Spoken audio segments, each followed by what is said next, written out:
Hello, beautiful beings, change makers, and giants from around the world. We are back for another powerful masterclass, an epic episode just for you. So hang tight. We will be right back.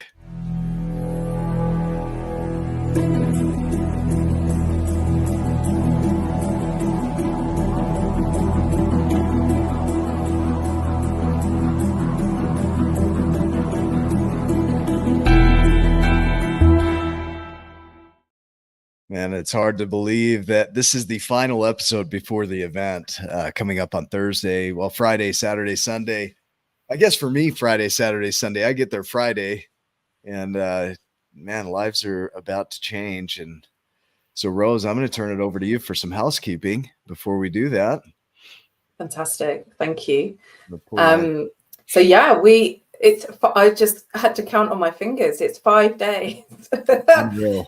5 days till Friday, and on Friday that we've organized a meetup for everyone, and anyone who has bought a ticket is invited to come and join us, and the details are in an email that has gone out to you directly from Eventbrite and also from the newsletter. So there's been a double hit this week of the same information coming at people from two angles to make sure that we're sharing as much as possible, because now it's down to the detail. We're down to the detail. We are here. We are coming up on the finish line.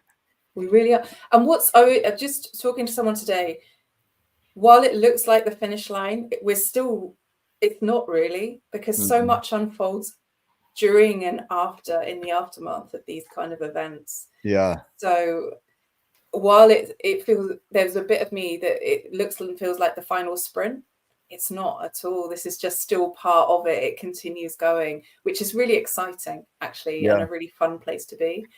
Tickets are still available, and that is really worth sharing. And the question I have for anyone who has not yet confirmed or purchased their ticket is, why not?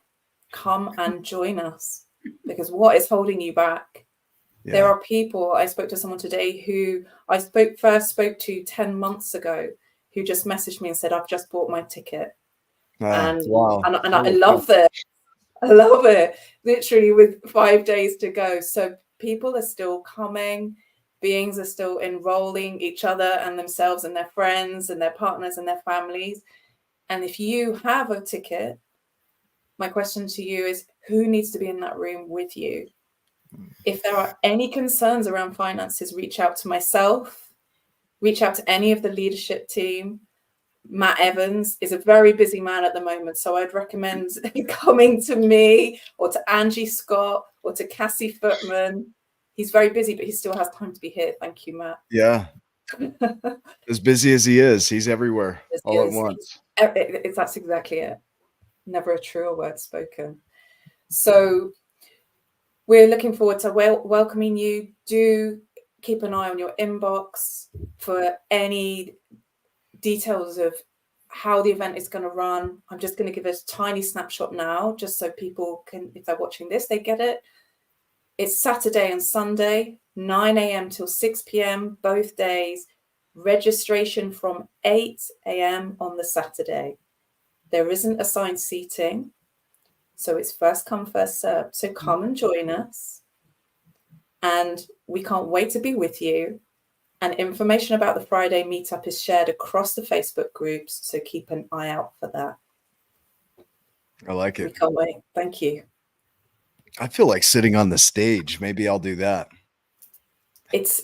We talked about this. I think it's absolutely possible, because I think it's really, really going to be really valuable for people, because ultimately, I don't remember who it was that said it within one of these masterclasses, but the idea isn't that there are people on the stage, it's that the speakers on the stage are inviting you to be on the stage of your life. And also, that's the democracy of these kind of events. You can be on the stage at the end of the day. It's like it's all there. So, well, I'm glad I chose to get the sickness out of the way before we do this event.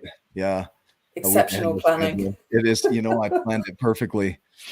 So it's we've got a great guest. Is there anything else that we need to share before we jump in? that's everything from me for now. Thank you so much. You're very welcome. I'm going to pull me up on screen here and introduce our guest. So welcome to today's TUB 24 Masterclass, the final in this series. I'm thrilled to introduce our esteemed guest, Caroline Hughes.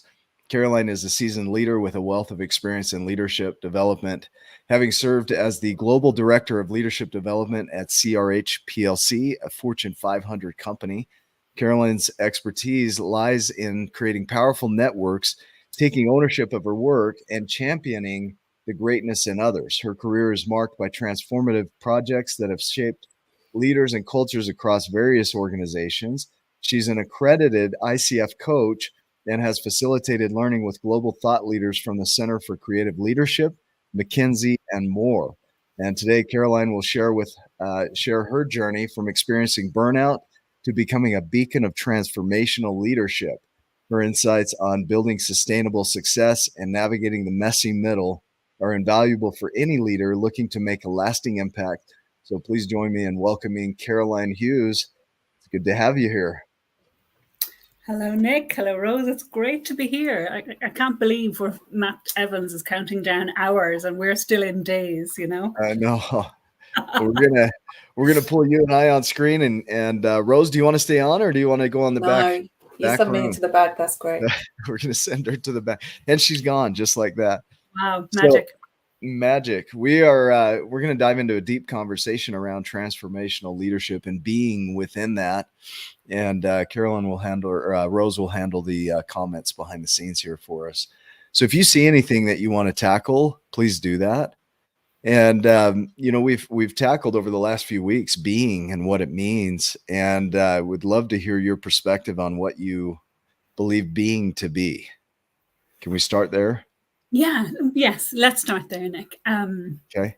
I look at being probably through two dimensions. One, which is a really simple, I think is the really simple dimension of bringing heightened awareness to your state. Okay. Whatever that is, being thoughtful, being generous, being happy, whatever that is, being mad, frustrated, right? Because I think when we act out of something, if we're not really aware of what's going on for us on the inside, well, then something is disconnected. Yeah. So I see, I don't know, did you play Connect 4 as a kid, Nick? I did, yeah. Okay. Okay, Yep. so this one, you had the frame, and then you have the yellow and red counters. I think certainly that was in my version anyway, right? Yeah. And of course the aim in the game is to get 4 in a row, right? Yes. And you can play that game to win, or you can play that game to not lose. Right? Yes. Right. And sometimes you can win by aiming to not lose because you're constantly blocking the other player. Right. Yeah. But very often, I don't know what you notice, but I certainly am aware of, when I'm playing to not lose, there's something missing. It's kind of a hard fought win. If I win, very often I'm so busy playing, defensive, actually you miss opportunities because there's a lack of awareness and actually the quality of our internal state, in that very simple example. You're reacting, right? Yeah. And even being aware of that is what you're doing. And therefore, what are you sacrificing? What are you leaving on the table? And for me, like even as a kid, it was never quite as satisfactory. When you pull up the lever of Connect 4 and the counter come crashing down onto the table, and you get to raise your arms in victory. It was never quite the same level of satisfaction if I won it through defense than offense. Or if I won it because my dad had given me a break, because I was, had maybe a disadvantage to him in some way. Yeah. And I kind of seeing this link, between, who we are being and then our thoughts and actions as a consequence of that. And then, of course, the fourth counter being the results we therefore get. Right. So this kind of Connect 4 analogy kind of works for me because it kind of gives a common thread of, well, the results that you're getting is as a direct consequence of who you're being because it's playing out through your thoughts and your actions. Yeah. Can't help but do that. Right. Right. Exactly. There's kind of an inevitable outcome based on the path you're on. And I think for a lot of people, Nick, and particularly in the organizations I work, when I talk about being in that way, they go, oh yeah, I get that. Okay.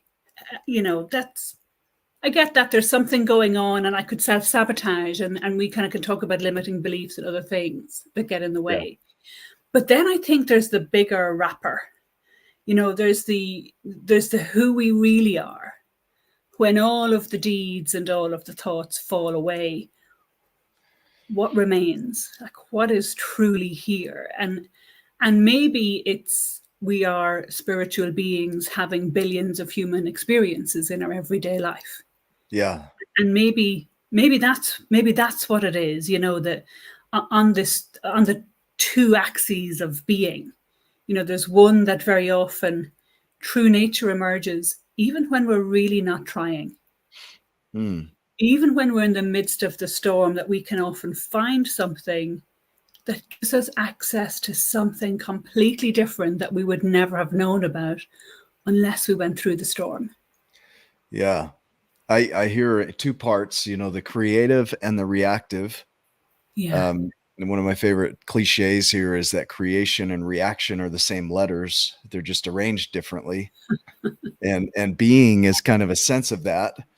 The being that is at the core of it, the essence of you, the observer, the self beyond self, and then the being that reacts to this world, right? That has to engage with it and put stuff on, kind of like Connect Four. I think it's a great analogy, right? So I'm going to pull in another word here and have you play with this, because we have being. Now we have a sense of what you mean when you say being. Well, let's talk about transformation. What does that word mean? I guess for me, I'm going to define transformation and leadership in exactly the same way, if that's okay, Nick, right? Yeah, because perfect. I don't believe you can have one without the other. And for me, this is about a decision.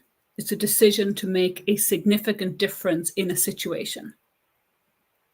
And it could be JFK launching, the space race. It could be you taking a stand for what you want it to be in your relationship. It could be me taking a stand for how I want things to be in my family. It could be a leader taking a stand for what it is in their organization, right? And I think very often what happens is when we put these big multi-syllable words together, we think it has to mean something really complicated. Yeah. And we kind of do what human beings do best. We complicate the holy hell out of it and wonder how we're going to get it done, right? Yeah, we do. But actually, right, transformation is all about looking at something and deciding there is a different and or better way of doing it. And in that, it is causing difference. Okay, so can I highlight this? So you've got your being, being as a reaction to this reality.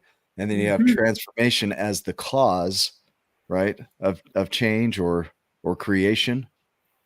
Is that right? Yeah. Okay. Yeah. So we're kind of down almost at the creative spark now, aren't we?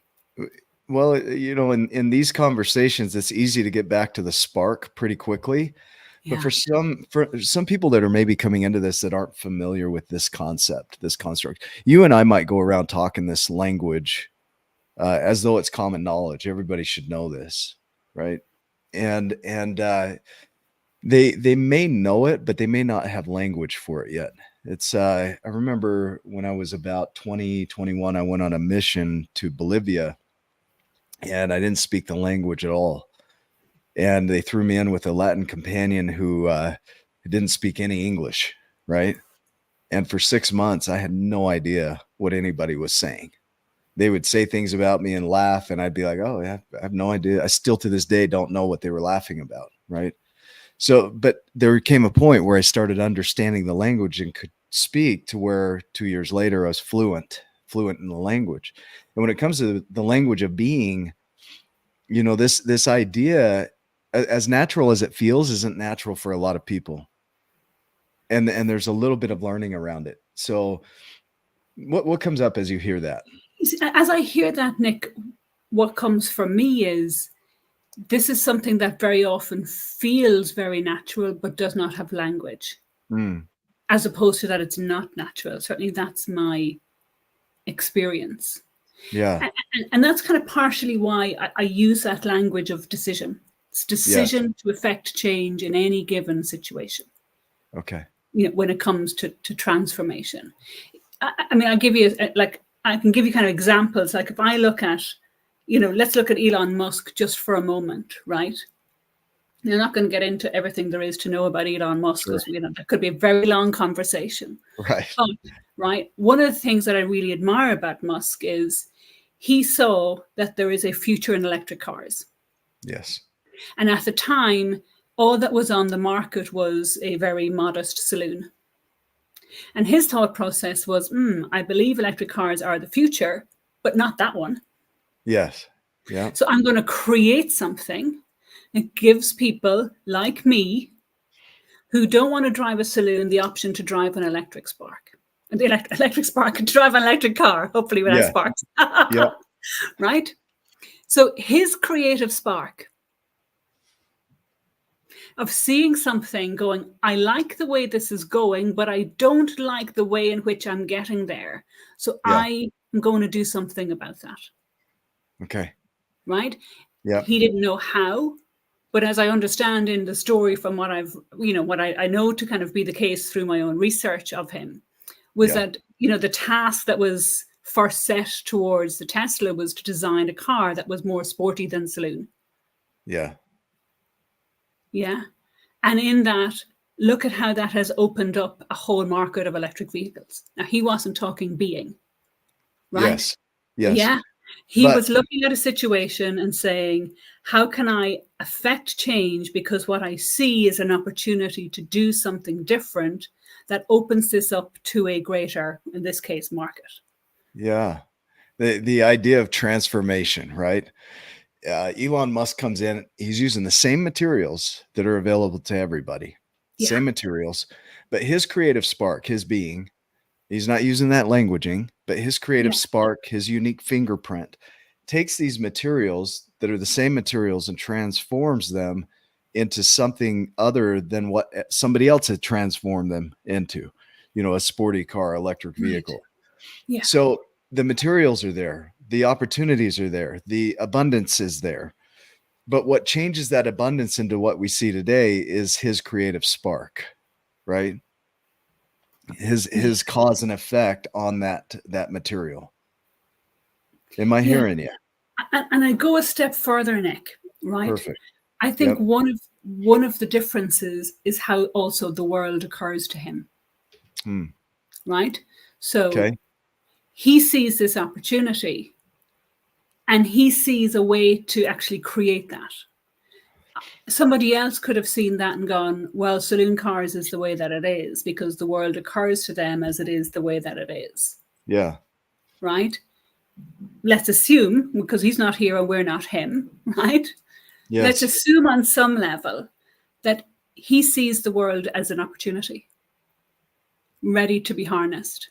And so his idea was therefore a natural manifestation of where he was coming from in the world is filled with opportunities. Yeah. And this is an example of how he executed on that.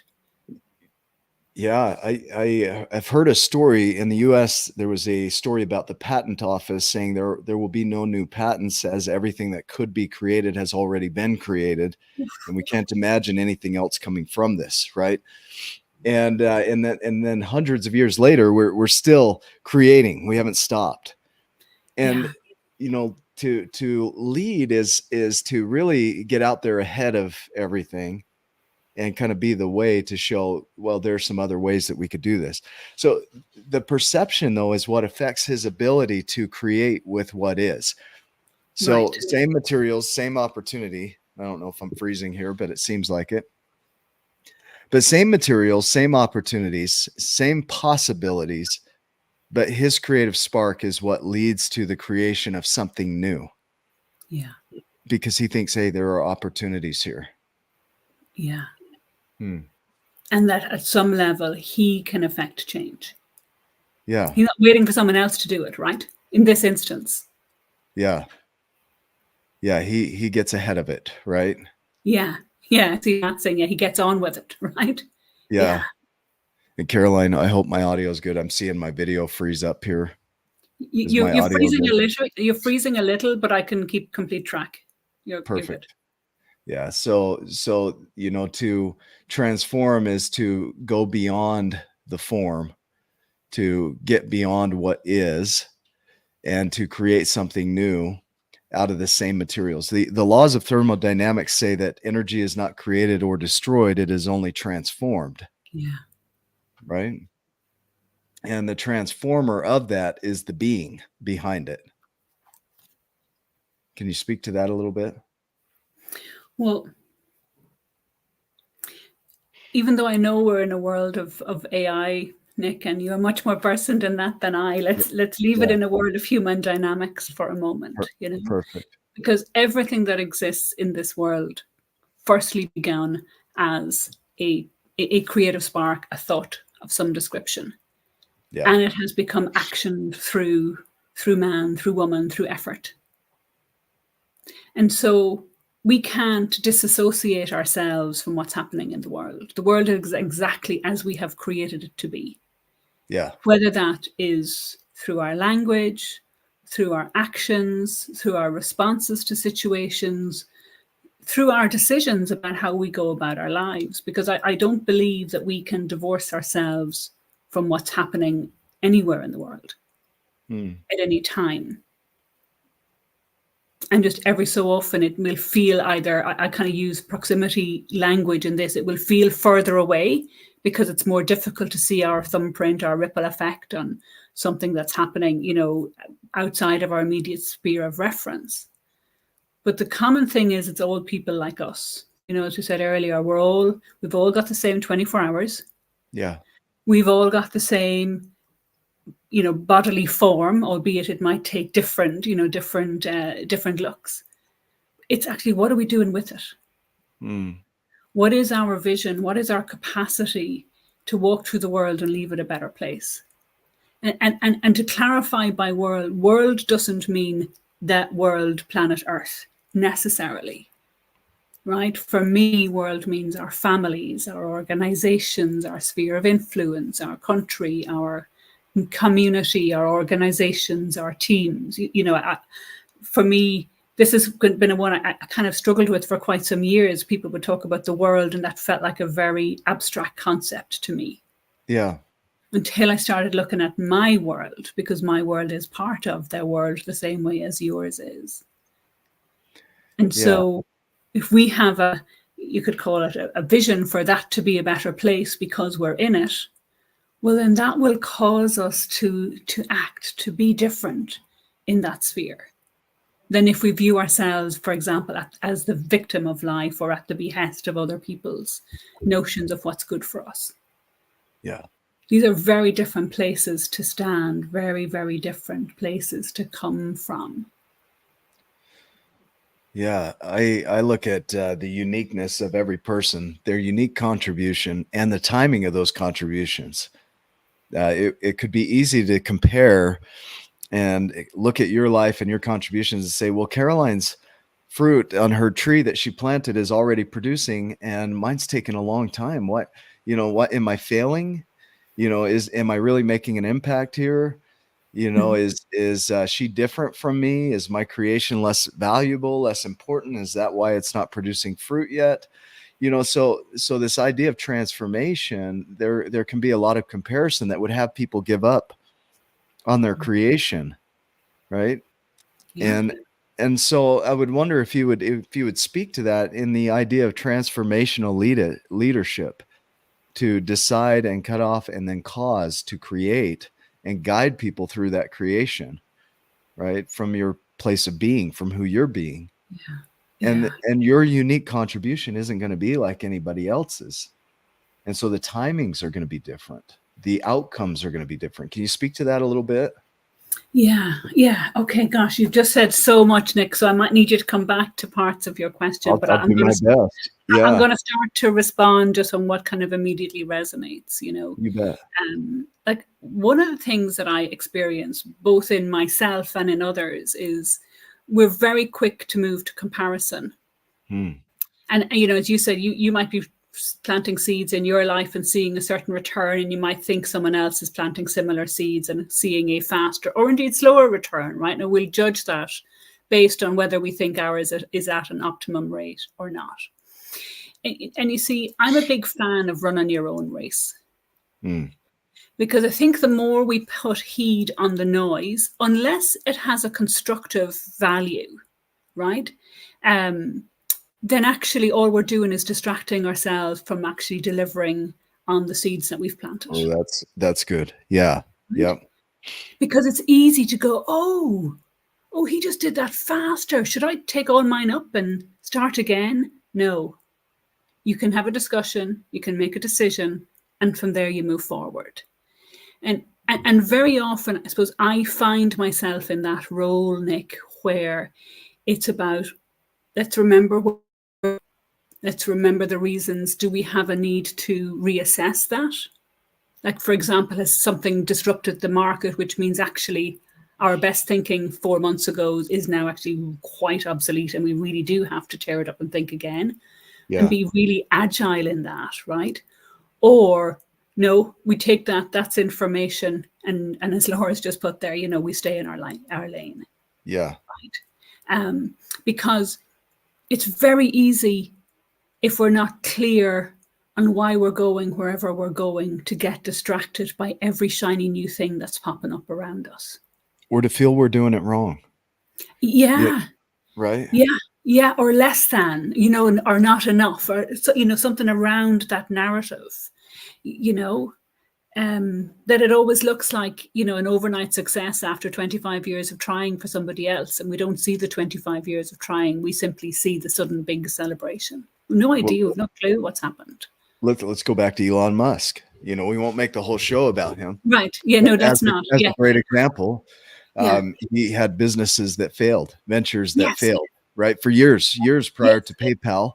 And then when PayPal succeeded, then he started to gain traction and people knew who he was. And then PayPal evolved into Tesla, and Tesla's evolving into more, SpaceX and more. Yeah. And now AI, he's jumping into that world. But if we look at where he's at today, it's easy to forget the entire pathway that it took for him to get to where he is. It's the Roger Bannister syndrome, right? Nobody can break the 4-minute mile until they did. And then a lot of people did.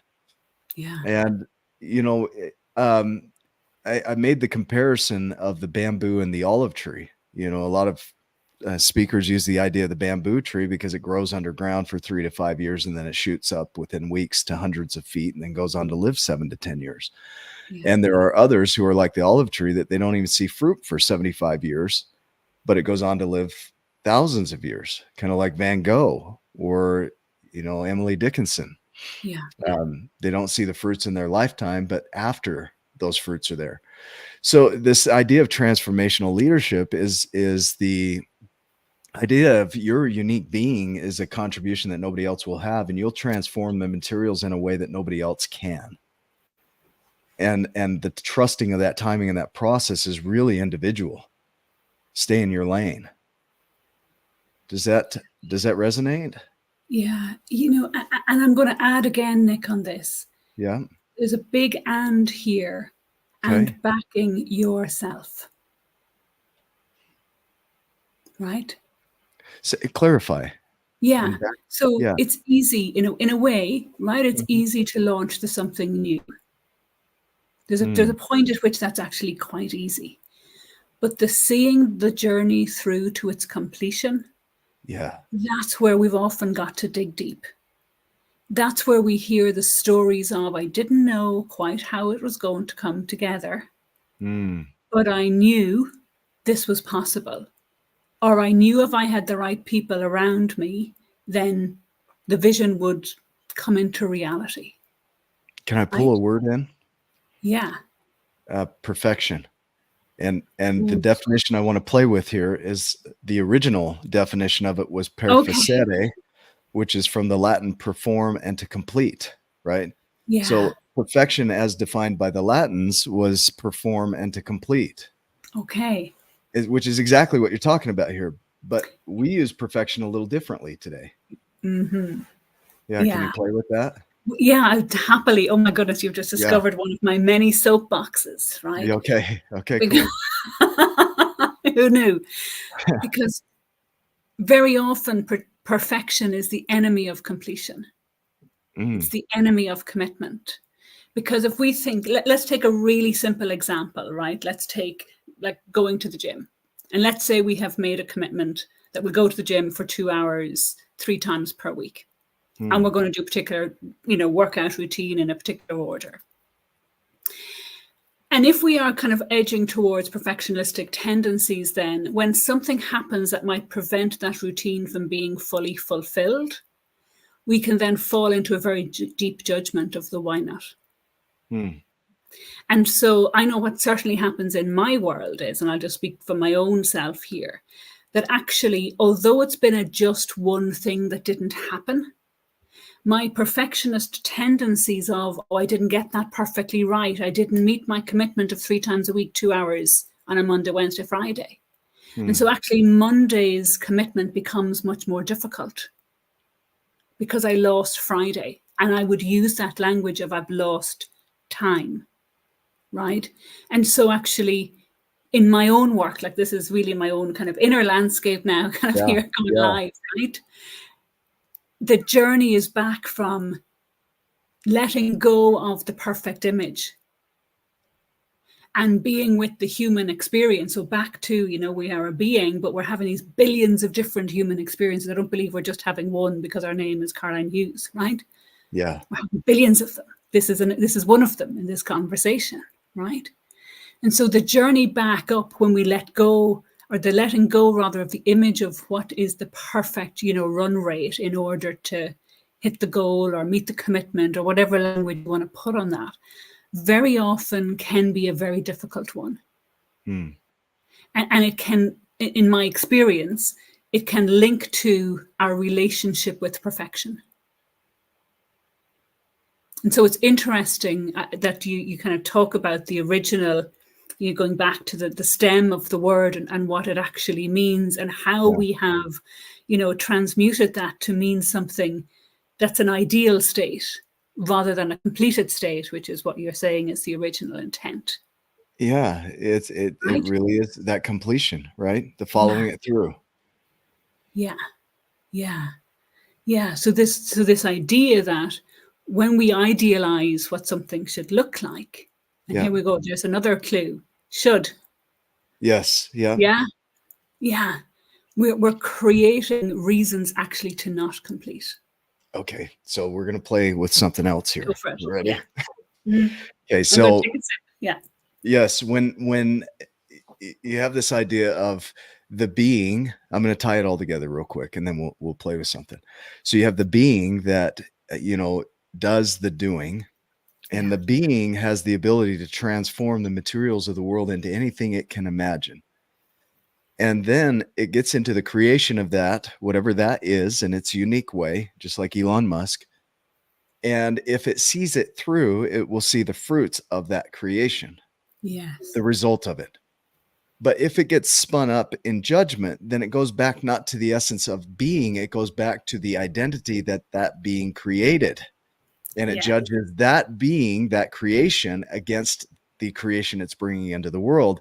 And so it gets into this loop of not true being, but an identity trying to create, judging itself for not creating and getting spun up. So when we go to create something new in our worlds, so we have a vision.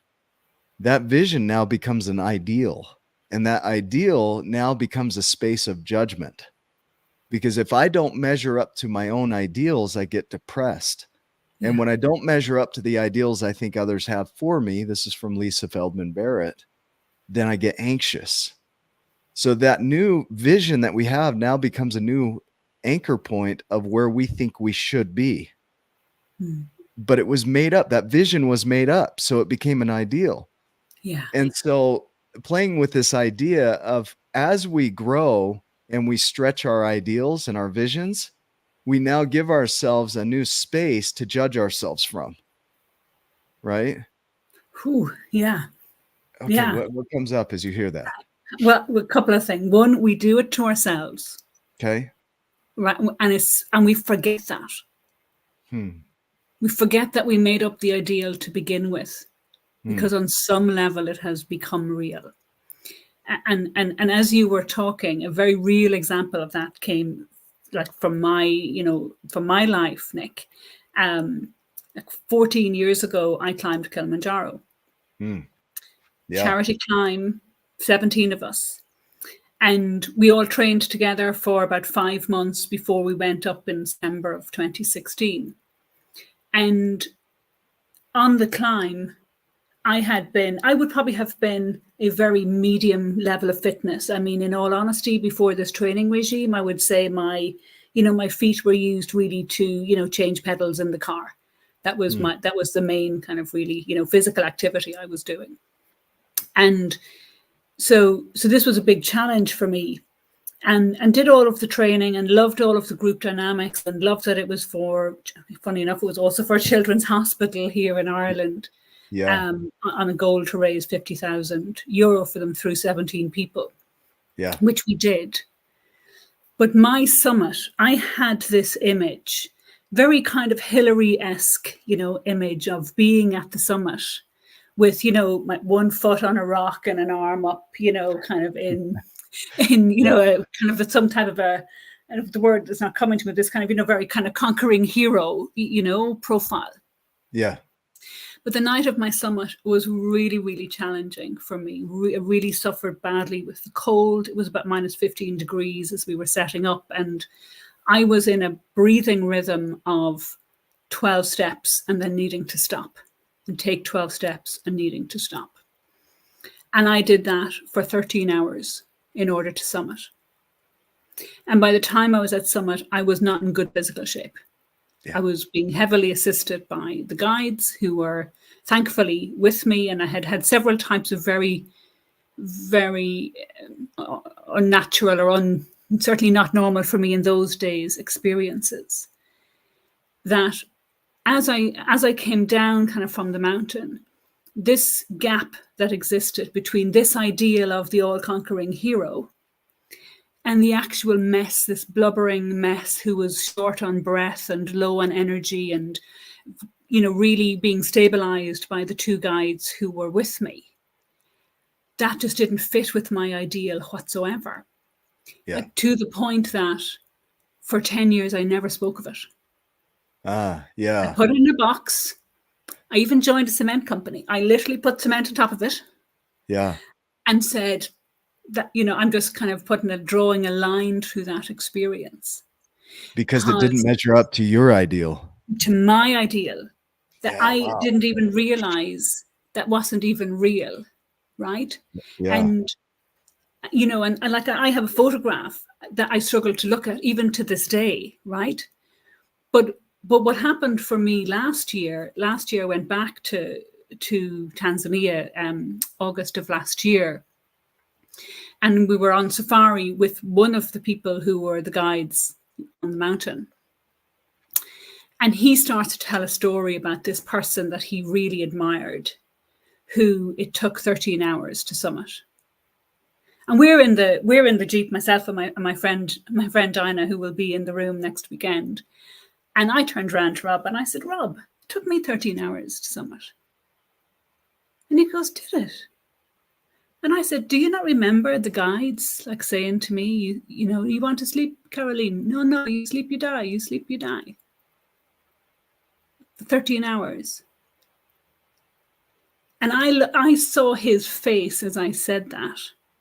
And then I felt something shift inside of me, like somebody just peeled off a very big fleece-lined layer of judgment. I know that now sitting here talking to you, but in that car, in that Jeep, as we rattled along the road, and heading off on our safari in a totally different context. And the red hot tears that came from me because I realized that 13 years I had judged the hell out of myself for something that may never have been a possibility, given where I was coming from a fitness level, from how I responded to altitude, from, there are things you can plan for when you take on high altitude expedition, and then there are things that your body lets you know what it is, how it's going to go, right? Oh man. And I saw it, and I was sitting in the Jeep going, I'm talking now, right? Because we do it to ourselves. It was my first reaction as you were, reflecting. Yeah. That we can be our own harshest critics if we let ourselves. We can be our own best friend when we let ourselves. And we can be everything in between on the spectrum. This is leadership. I hear a couple of things in here. There's comparison to your ideal. So anytime you create a vision, for anybody that's listening, you're going to have ideals that come out of that vision of what you think should be and how it should come about and the timing and everything, right? Here you are climbing this mountain, and your ideal and your expectations of yourself are so high that you don't speak about how you did for 13 years, right? Yeah. And all the while, right alongside you in that venture was a guide telling you, you sleep, you die. You got to keep going, keep moving. That guide, if we look at the word leadership, it ties into a guide, right? That guide. And leadership is listening to that guide, or somebody that's willing to get ahead of you and help you to reach that vision that you have, or love yourself while you're in the creation of that vision, even if you never reach that vision. Yeah. Right? Like your creation, if you hadn't set the ideal as high as you had, you wouldn't have finished your creation. You wouldn't even have gotten as far as you did. So you needed that ideal to drive you enough to go get it. Right. Mm-hmm. Yeah. And we create our suffering. And the word passion, if you look at the roots of that word, passion means to be willing to suffer for something. Mm. And here we are as human beings out there creating these visions and intentions, and then stretching toward them, and then judging ourselves harshly over our non-completion of these grand visions that are beyond anything we've ever done in our lives anyway. Right. Yeah. Yeah. And then, like you say, you hear from somebody else, I was inspired by this, and you find out, oh shit, that's me. And you start to see yourself as a powerful creator, or as the hero of your journey. Is that right? Yeah, exactly, Nick. And it's funny, I had said for years, my biggest lessons in leaderships have been on mountains. Mm. Because I think we learn as much in our followership as in our leadership. Mm. Yeah. Right. And I think especially when we are in a zone that stretches outside of whatever is normally comfortable, which of course is where all transformation takes place anyway. Transformation doesn't happen in the playing safe. To go beyond. Right? Yeah. Yeah. Yeah. Yeah. And there is something in this, because we're in a leadership conversation here, but we cannot talk about leadership without talking about the one thing all leaders have in common. And that is that they have followers. Yeah. Right? People say, oh, all leaders are charismatic. I know lots of non-charismatic leaders. Mm. Right? We're leading ourselves or we're leading others. We can't really define who we are as a leader unless we really know who we are as a follower. Yeah. Wow. In this creation, and we're all creating from our being, right? There's this comment here, self-forgiveness is huge. My favorite definition of forgiveness is to not cause additional harm. Right. Mm-hmm. So when you look at 13 years, you caused yourself harm over not hitting your ideal. And the moment you stop doing that, then you grew. And so to have forgiveness as defined as don't cause yourself additional harm over what didn't happen or what did happen. It's simply, it is what it is. Let's move on now. Let's create from that. Yeah.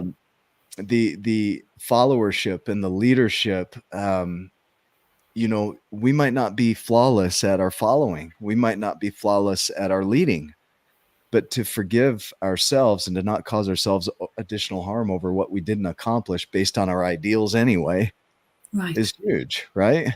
Yeah. Yeah. And you know, maybe I'm going to clarify something, Nick. You bet. It's not that I didn't gain anything through the experience until that unburdening last August, right? Yeah. What is also true is I used the experience to fuel me forward. Almost in a, you know, back to if I said my state of being kind of was almost defiant. Well, if I can do that, you try stop me, do this. Mm. And it very much back, you know, again, in my Connect 4 example, offense, defense, right? Yeah. Yeah. It very much fueled through my career in the 10 years in between, where bigger and bigger jobs, bigger and bigger challenge, much more complex delivery needed, much more kind of kid gloves needed to navigate different political minefields in order to do what I needed to do, right? But my anchor point was, if I can survive that, I can do anything. So it did give a certain level of fuel for a certain amount of time. Yeah. Until ultimately, I needed to be my own head of transformation, because that's what I believed my burnout to have been, right? The ultimate. We have to burn away the old habits. We have to burn away the need to say yes when we really mean no. We have to burn away the things we've come to accept as status quo in order to have the courage to actually go do whatever it is that needs to be done, right? So the self-forgiveness, it's almost like putting turbo fuel into the engine, because it can run on defiance. It can still run a good race. Yeah. Just right? out of grit, right? Exactly. And we discover things about ourselves. And I know myself, I'd sometimes hear that little kind of edge of my voice going, oh, hello, you're there again. Yeah.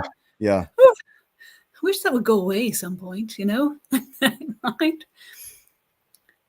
And maybe this is the difference between the hard approach and the loving approach.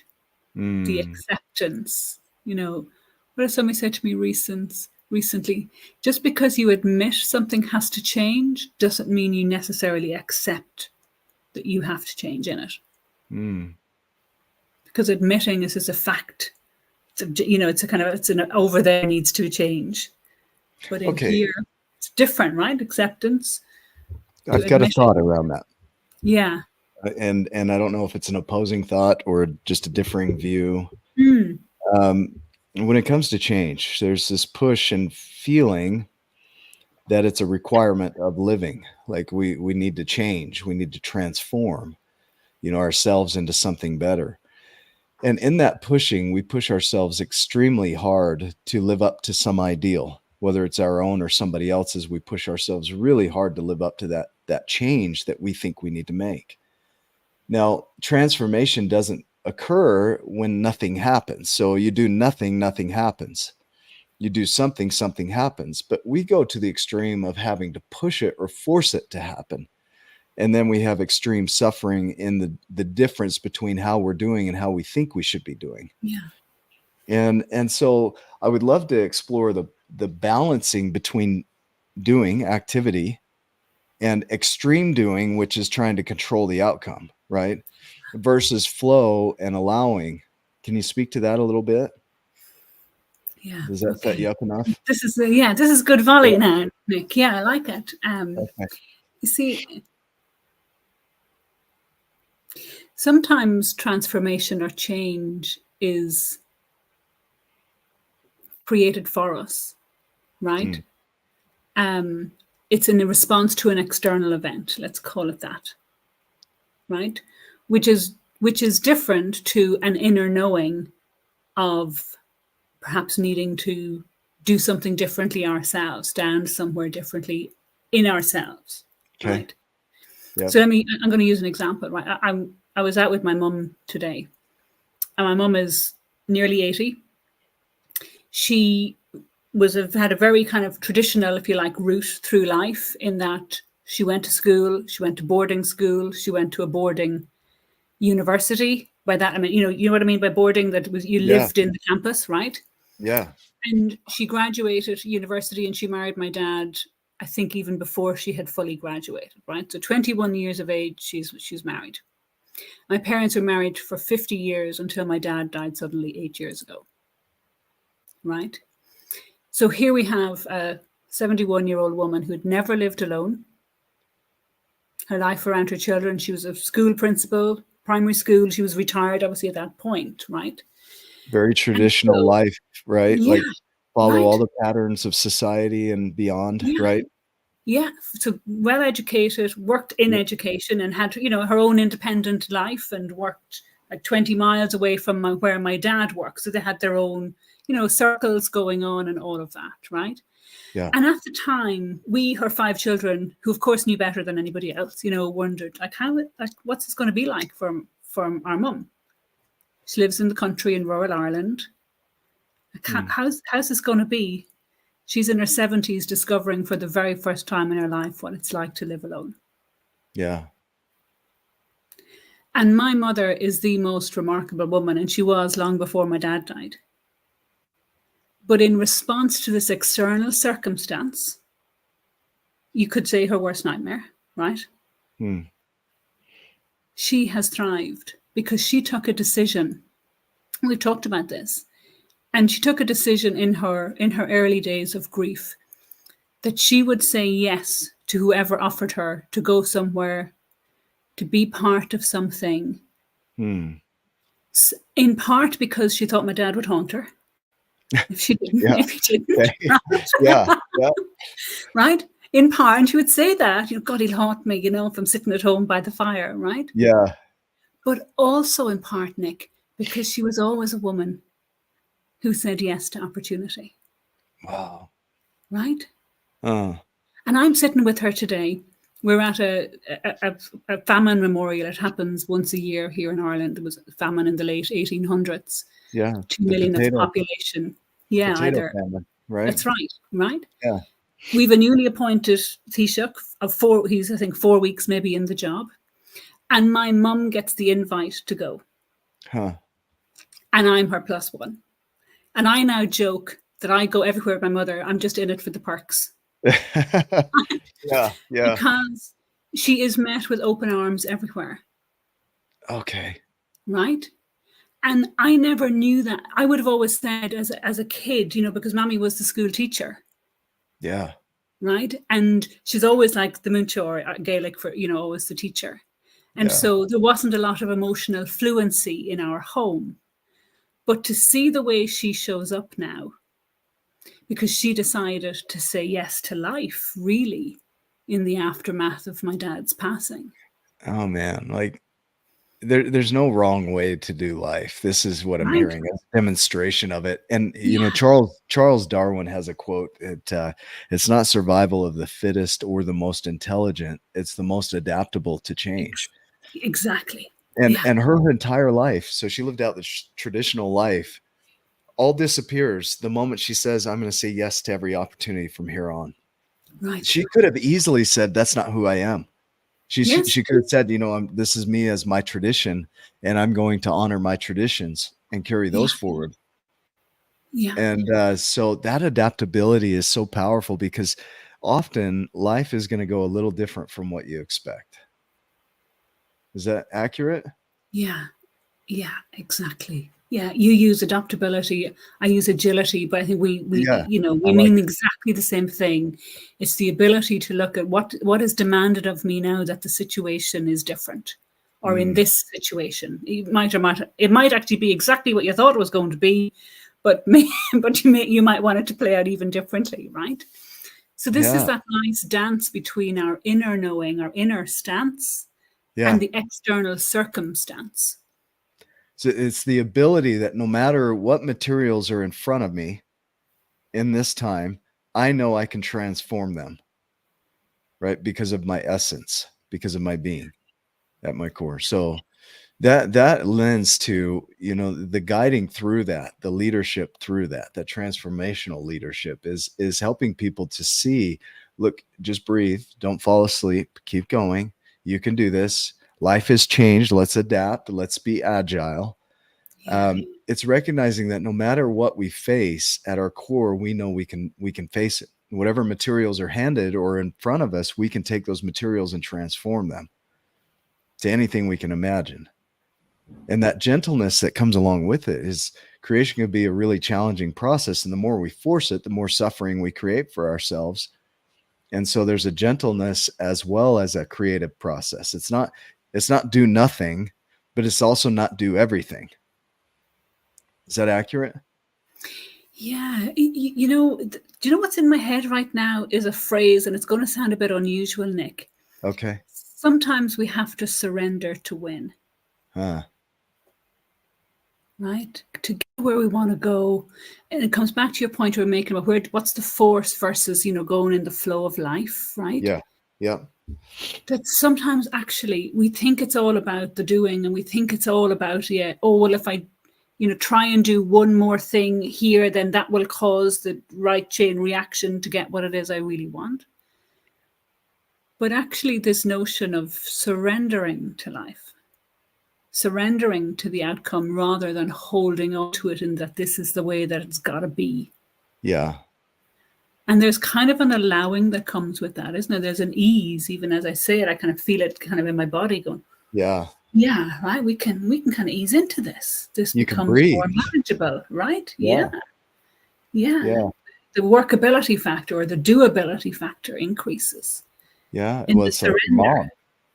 Yeah. Your mom's like, I'm going to say yes. Yeah. Michael Singer's work, the surrender experiment. And it's saying yes to things versus having to control things. Right. Huh. Yeah. And actually, Singer, I often go back to Singer in my own mind. There's one line in particular, Nick, and he says, when we let go of our likes and preferences, life is a lot more simple if we let it. Yeah. Wow. Yeah. It's, okay. It's fun. Like tying this all back to the Connect Four, right? Tying it back to, there's the Connect Four. There's the activity of the Connect Four, but there's also the player. And the being is like the player. The Connect Four is what the being is doing, either reacting to or creating with, right? And then outside of that, there are many variations that you can play with. And at any point, you can scrap it all and start over, start a completely new game. And it's up to us, but it's in completing the game that we find the fruits of our efforts. And sometimes we judge ourselves for how we played the game. So, and then that keeps us from growing and learning. But if we can let go of those judgments, like your mom, we can really just say yes to life and start playing in a new direction if life presents that way. That as much as we want to throw our ideals on things, we don't have to do that. It's not a requirement. It's just something we get to play with. We don't even have to play Connect Four. What does that bring up for you? I think you've just done a rather remarkable summary of our conversation, Nick. It's your wisdom here, I feel like that summarizes life. But what does that bring up for you? Well, I guess it kind of speaks back to this phrase we used earlier, we do it to ourselves, but we sometimes forget even that. Yeah. Right. Right. Yeah. And then we're really hard on ourselves for that. Yeah. Yeah. And so I often wonder, what do we gain out of that? Because we're so cleverly designed as human beings. We don't do things that don't serve us to some extent or degree. Sure. Yeah. So, maybe this is how we justify playing small. Maybe this is the story we tell ourselves that, well, that's enough for now, or that's enough for me for now. Right. And maybe this is a way, kind of almost a subliminal game of calling the limit on our own lives. Yeah, this is what I think I can do. Yeah. Yep, I've reached my peak. Right. Not the peak, my peak, right? Aha. Yeah. Yeah. Yeah, we set our summits. not the summits that are possible, but the summits we think we can reach. And then we reach those, right? Yeah. And we have a hard time going beyond that. And there's no judgment in that, just a recognition and awareness that we do that. Right. Yeah. And, you know, and there are moments when there's additional space available to dream bigger and to, you know, be more, right? Yes. And sometimes that gets created out of that, and the crossing of one threshold, another becomes available. Yeah. And I think that's a very natural progression through life. You know, I sometimes wonder, is the world made up of people who just dream big by definition, and then others that need to kind of dream the steps along the way and might end up doing something really, you know, colossal? Yeah. But it just gets articulated slightly differently, because I think sometimes the big bold statement of the, you know, the world domination vision or whatever that might be can be off-putting for people who feel like, what, how did you even think of that? Yeah. Right? Yeah. Okay, I'm trying to get through the day here. I'm trying to get through the end of the year. That feels very big for me. And when I get to that, then I'll dream again, and I'll see what's available. Right? I just had a kindness in that. I just had a clarity around that, you know. One of the visions that I had was, you know, impact 100 million lives globally, but to go so much smaller is I want to impact one life. That's impossible not to hit, right? And from there, who cares where it goes, right? If I can impact one, I'm winning.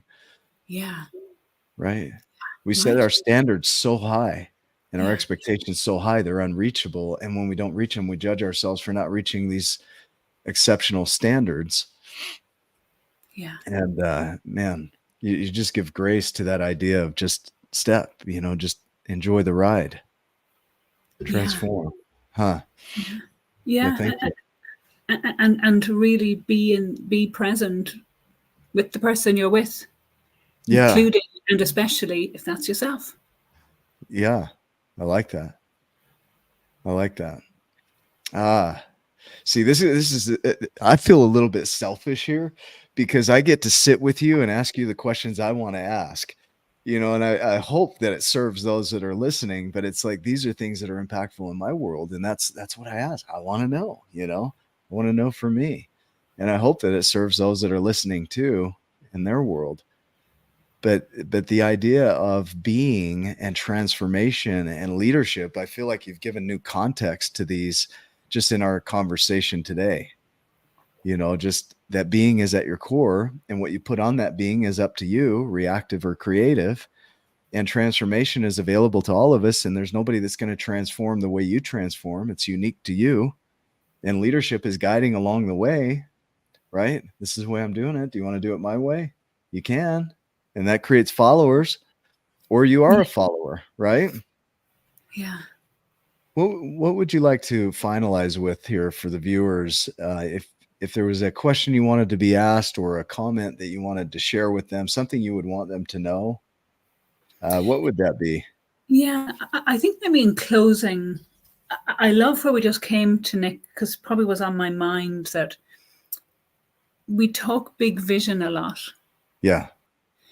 And I think it's always coming back to, you know, we talk about changing the world, talking, you know, impacting billions. And then what's the today version of that? Right? Because we can't impact other people's lives unless we really impact our own. Yeah. Right?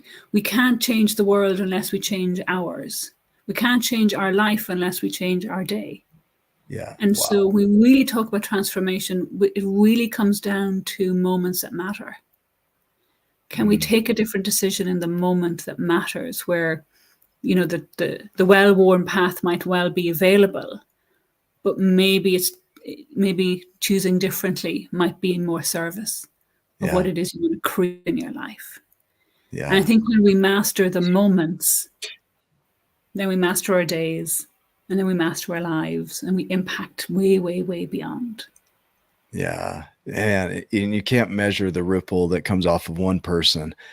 If one person is impacted by this event, who knows who they touch? Yeah. and who they touch and so on. You can't see the final impact, right? Yeah, absolutely. Yeah. And you know, Nick, I see Rose coming back, which typically means the real boss now is in the house. You know, I wanted to say to you, Nick, because I'm conscious this is the last of these, at least before Yeah. next weekend. You know, I've watched all of the masterclasses and I've learned so much from watching you and from being with you with every guest that you've had, because you really show such depth and dexterity in how you navigate conversation, and it's really, you have been a master of master classes. So I wanted to say a really deep thank you Thank for the you. ripple effect you've had in my life, because I've learned from watching you and experiencing you with everyone over the last number of months. So very, very deep thank you. Thank you. Yeah, I love that. I feel lucky to be the guy that gets to do this, you know, and so I learn every time. And I'm so curious about why you think the way you think and where that comes from and how it happens and what else do you think, you know, and in an hour, it's hard to squeeze everything in because we're just touching on the tip of the iceberg here, right? I know we could dive hours and hours into each of these topics, but I just know, I'll put me up top here so we don't cut off your head, Caroline, that there's so much wisdom that's going to be in this room. You know, we get the blessing of doing these hour-long master classes, but when we do this event, I mean, we're putting us all together and all for one purpose, and that's the person in the chair. And if we can impact one, I saw, I think it was Chris Doris that said, if you're in service, you can't be nervous. Yes. Is that right? Yes. I'm like, what a profound statement, right? Yeah. Like, boom. Like, the only time I get nervous is when I'm thinking about this guy, right? And I never feel nervous coming into these conversations, ever. It's beautiful. And I think that's what we all get a chance to do on this weekend, is that person in the chair is who we're serving. And so that's a beautiful thing. Rose, you got to sit in the back room here and listen in. Did you have some final thoughts? And the thing that really sort of opens up for me was particularly landed with the story about your mom, Caroline. So thank you for sharing that, because it's so real and tangible in her life and what she's experiencing. There's so much we can learn from that. But just the way that she's, intentionally or not, but just almost gone up to like the bird's eye view of her life and just being like, I'm just going to soar. And I just got this sense of freedom in that she's like, okay, yeah, just because this bit was, maybe it looked in a particular way that it looked like it needed to look of her life. And now she's in a different phase, and which wasn't of her choosing necessarily. And she's just like, all bets are off. She's like, right, if I'm playing this game of Connect 4, I'm going all in. I'm playing the game. Yeah. That's what I hear. I hear her getting one of those, you know, the really giant Connect 4s that you can play in pubs. Yeah. And she's like, I'm going to create this. I'm really playing. I'm gonna, like, right, let's go. Come on, lads, let's go. That's what I hear. And that there's so much fun in that. And what an adventure. What an adventure. And that, drawing that into this game idea, there's so much to learn. It's so rich. It's so rich. So thank you for drawing all of that together in and presenting it so beautifully. Oh, you're welcome, Rose. Yeah, thank you for that reflection. You know, and I would say, in terms of my mum, it's such a story of resilience. I think it's so easy for us to get stuck in a story or feel justified in, you know, where we are, like grief being an example of that. I'm not saying we shouldn't grieve, but we can very easily underestimate how much we are able to rejuvenate, to be resilient, to find different avenues, no matter what stage we're at in life, no matter what it is that we've gotten curveball, we've gotten thrown, you know, the loss of a job, the loss of a loved one, the loss of status, you know, there's so many things that we go through in the course of life. And we forget actually that we are really, really so well designed that we can withstand anything if we choose to. Yeah. Incredible. It's really incredible. I think that's the biggest takeaway I've gotten out of all these master classes is at the core of our essence. I use the term giant, we use the term being, is that's already there. Yeah. And then we have these perceptions that create in our world. And when it doesn't go the way that we thought, I'll use the quote from Edison. It says, "I failed my way to success." Our resilience is what this is all about. The giant's journey, the being journey is all about getting back up and getting back up and getting back up and getting back up, and following through to completion. And I think that's a big thing I took away today is that follow through to completion. Even if it didn't go to your ideal, you still followed through to completion. Yeah. Even if it didn't measure where you thought it should be, you still completed it. And to me, that's perfection. And so I really enjoyed our conversation today, Caroline. Thank you. Thank you for coming. My pleasure. Thank you, Nick. Yeah, I'm really looking forward now to next weekend and meeting you in person. Rose and I have already met in person at the India event, and for everyone who's watching and listening, there's a lot of hugs to be had next weekend. A lot of hugs to be had for sure. Anything else we need to cover at the moment, Rose?